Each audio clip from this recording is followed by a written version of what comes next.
Eu quero convidá-los, irmãos, a abrir sua Bíblia, por favor, em Lucas capítulo 24.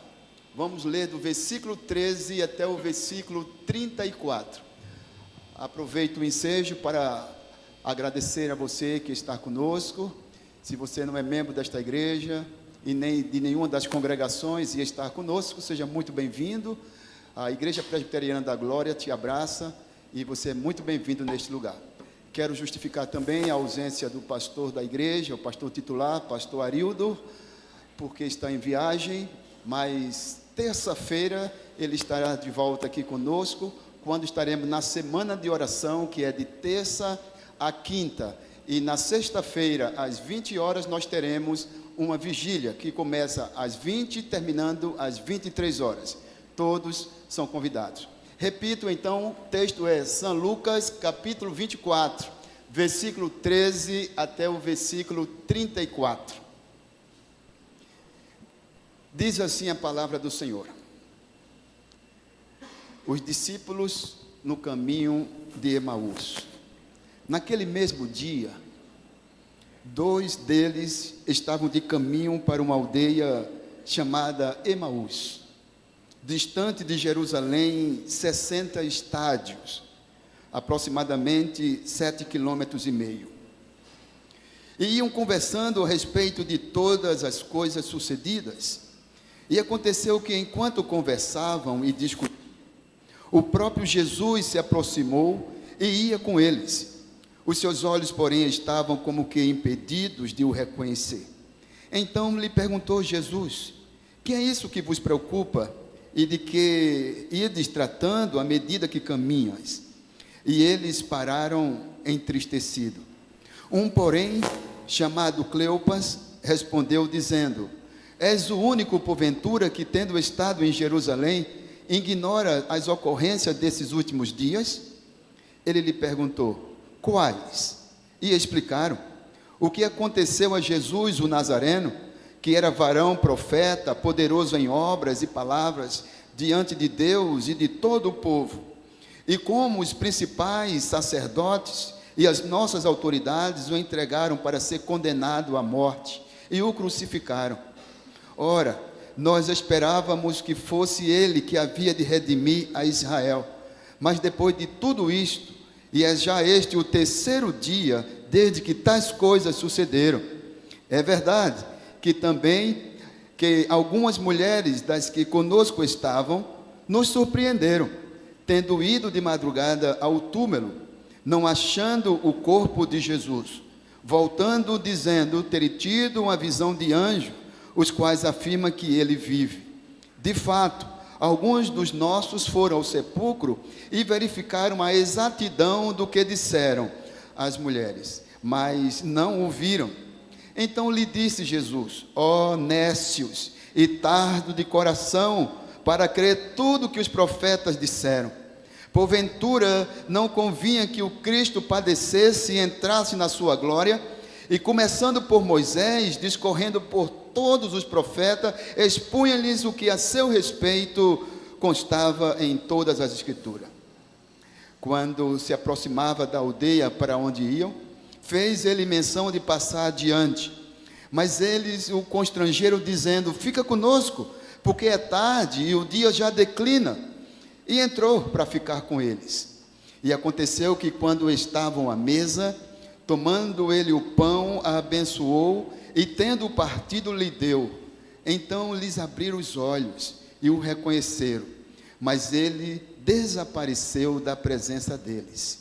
E disseram uns aos outros: porventura não nos ardia o coração quando ele pelo caminho nos falava, quando nos expunha as Escrituras?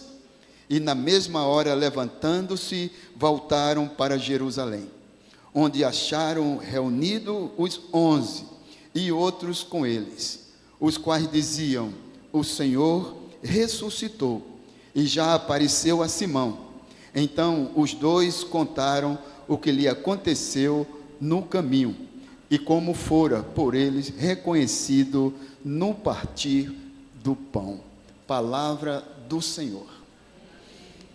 Quero tratar nesta noite sobre o tema: volte para Jerusalém. ou simplesmente volte para casa, ou volte à igreja.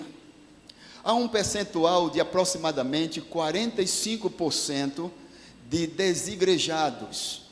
Isso significa que é 45% de pessoas que tiveram conhecimento de Jesus Cristo, que dizem ter tido um encontro genuíno com Jesus, que se converteram, tornaram-se uma nova criatura, foram lavados e regenerados no sangue do Cordeiro, e por qualquer outra razão estão longe da igreja. Talvez porque houve um desentendimento com a liderança da igreja, ou com um membro da igreja, ou simplesmente entendeu que o seu ministério limitou-se e ali naquele lugar não tinha lugar para ele. E saíam andando numa igreja, noutra, e não se achou mais. E assumiu o nome de desigrejado. E alguns sentem-se até cômodos com esta situação. O texto lembra algo similar a tudo isso. Você pode ver que Jesus, em toda a época do seu ministério, falou a respeito da sua ressurreição, a respeito da sua morte e a respeito da sua ressurreição. Observe comigo, por favor, no versículo 24, no versículo 4 e 5, do mesmo livro de Lucas, e diz assim no versículo 4: aconteceu que, perplexas a esse respeito, apareceu-lhes 2 varões com vestes resplandecentes. Estando elas possuídas de temor, baixando os olhos para o chão, eles lhe falaram: por que buscai entre os mortos ao que vive? Ele não está aqui, mas ressuscitou. Lembrai-vos de como vos preveniu, estando ainda na Galileia, quando disse: importa que o Filho do Homem seja entregue nas mãos dos pecadores, e seja crucificado, e ressuscite no terceiro dia. As palavras de Jesus talvez não tenham tido tanta profundidade para esses discípulos, pelo menos para esses que aqui estão no caminho de Emaús. Eles estavam descendo de Jerusalém, e a exemplo de muitos, como diz o versículo 17, estavam entristecidos, cabisbaixos, provavelmente cheios de dúvidas e cheios de inquietações. Mas hoje a palavra do dia, ou a palavra da vez, é: volte para casa, volte para Jerusalém, volte para a comunhão. Segundo alguns comentaristas, há aproximadamente 11 aparições depois da sua morte, e aqui é a 11ª, segundo o escritor J.C. Ryle, escrevendo no seu livro Meditações no livro de Lucas.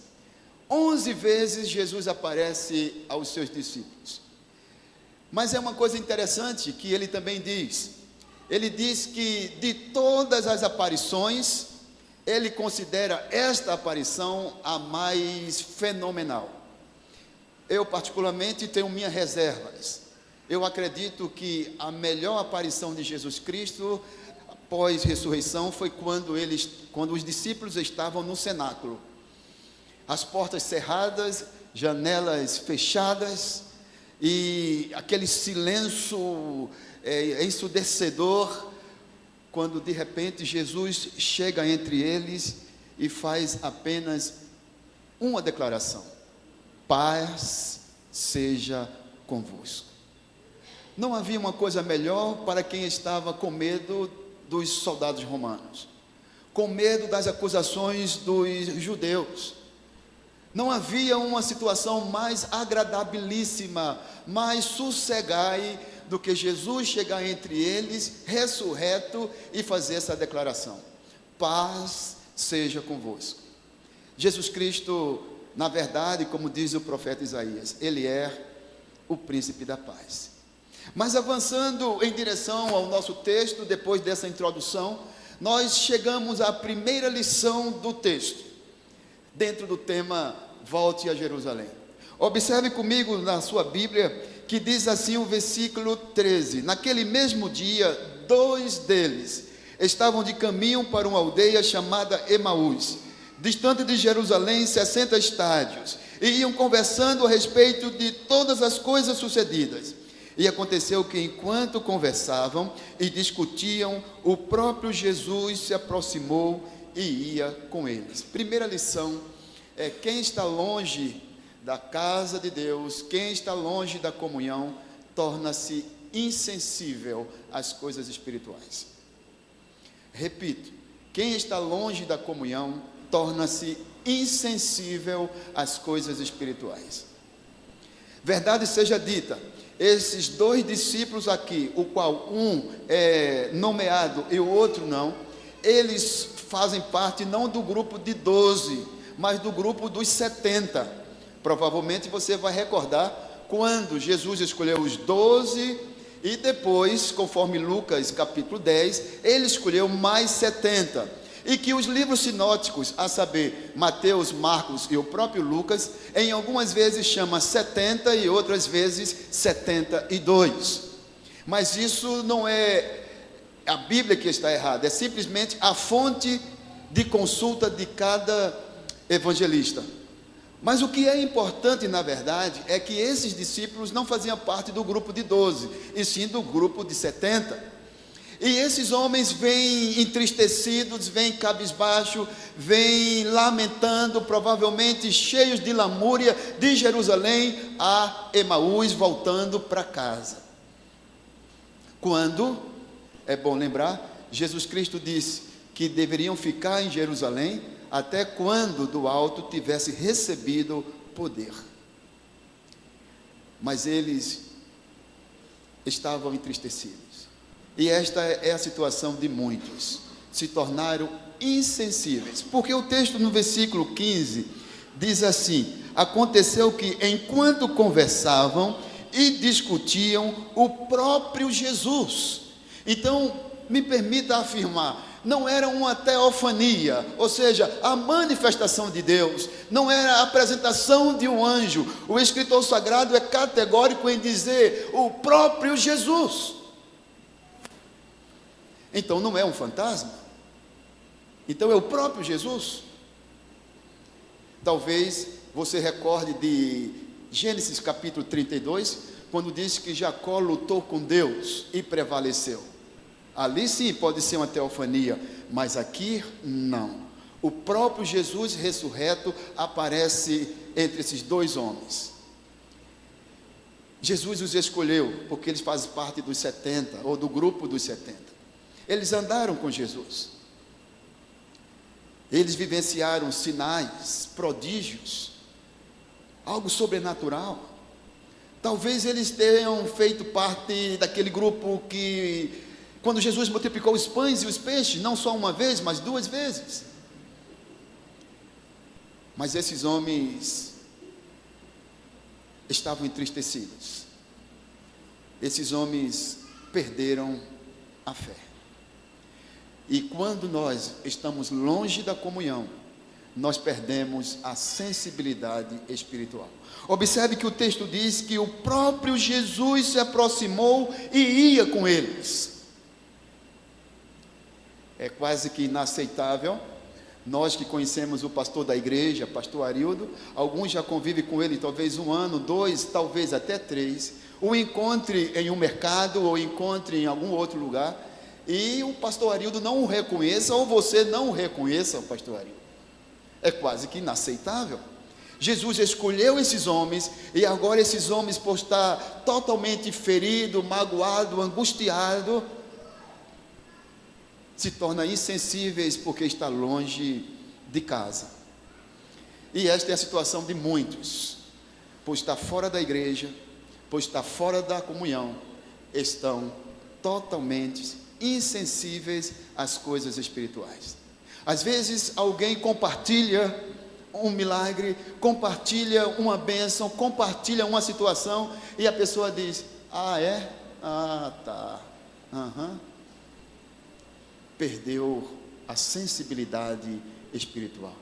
Não crer que o Deus que agiu no passado, ele pode agir hoje. Porque ele disse: agindo eu, quem impedirá? Ele é o mesmo, ele não muda. Quando em Marcos 2, Havia um homem paralítico e foi ajudado por 4 para descer no teto e chegar diante de Jesus, e Jesus o perdoou os seus pecados, e os escribas que ali estavam arrazoavam com ele, e ele então perguntou para eles: o que é mais fácil? Dizer, estão perdoados os teus pecados, ou curá-lo? E eles não tinham resposta. Para Jesus não havia dificuldade, nem para uma coisa, nem para outra.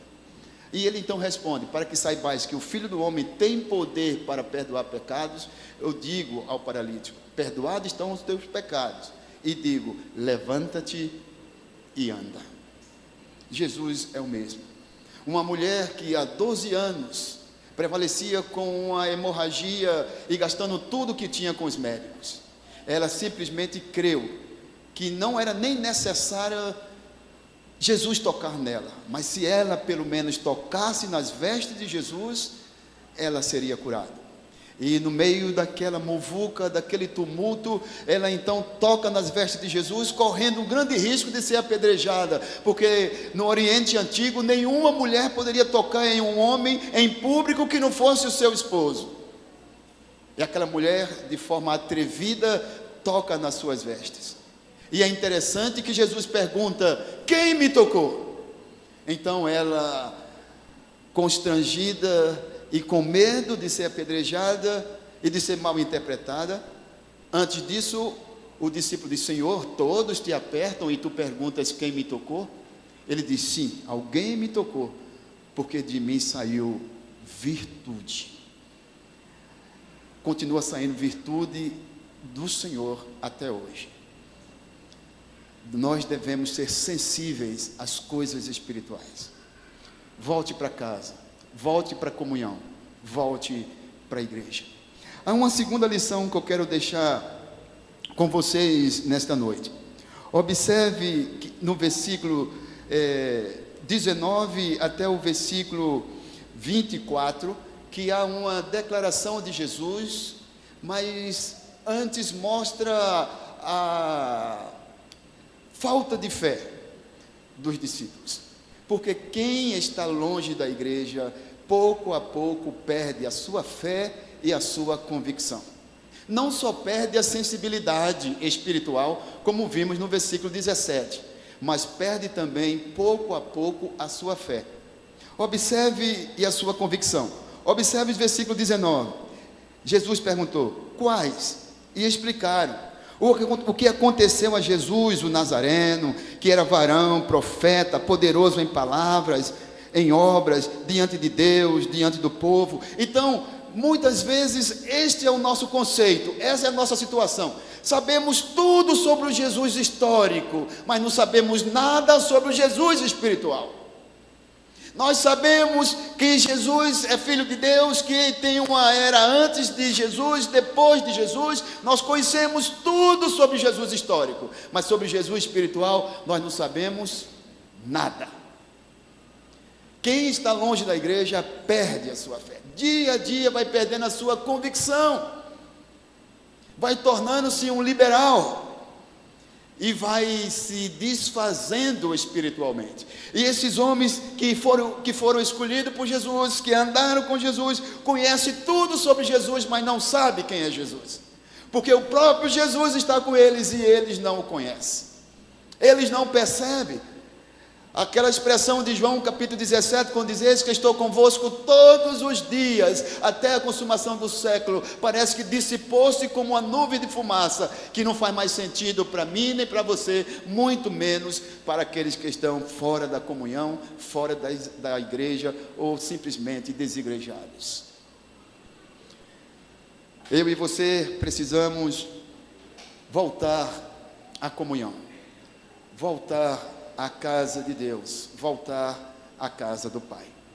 Mas há também uma terceira verdade que eu quero deixar para vocês, que está no versículo 31 em diante. Observe que diz assim: então se lhe abriram os olhos e o reconheceram, mas ele desapareceu da presença deles. E lhe disseram um ao outro: porventura não nos ardia o coração quando ele pelo caminho nos falava? quando nos expunha as Escrituras. Terceira lição que eu quero deixar para vocês: quem está longe da comunhão, quem está longe da igreja, tem uma coisa muito importante: pode se arrepender e já ser muito tarde. Pode ser muito tarde. Observe que diz assim: então lhe abriram os olhos e reconheceram, versículo 31, então lhe abriram os olhos e o reconheceram, mas ele desapareceu. Observe que coisa fantástica, uma pergunta retórica: se você tivesse a oportunidade de andar 7,5 quilômetros com Jesus, o que você perguntaria a ele? O que você falaria a ele? O que você conversaria com ele? 7,5 quilômetros. Pense. Talvez você perguntaria: Senhor, como se dá na vida eterna? Nós iremos conhecer as pessoas? Eu vou reconhecer ou conhecer minha esposa, meus filhos, os meus amigos, os meus irmãos da igreja? Talvez você faria esta pergunta. Talvez você perguntaria como os tessalonicenses perguntaram a Paulo: como se dará a ressurreição dos mortos? E Paulo explica que não vai ser preciso na volta de Jesus que nós venhamos a morrer, e sim os mortos ressuscitarão, e nós que estamos vivos seremos transformados e estaremos para sempre com o Senhor. Olha que coisa fantástica. Mas a pergunta é a seguinte: o que você falaria com Jesus numa caminhada de 7,5 quilômetros? Estaria mudo? Jesus do seu lado e você caminhando, você nem perguntaria se ele e o Pai eram um? Você não perguntaria como foi no princípio? Senhor, como foi aquela questão de Adão e Eva? Senhor, como era o princípio de tudo? Diz o texto lá que a terra era sem forma e vazia. O Senhor pode me explicar isso? Talvez eu não entenda bem, mas Senhor, me explica.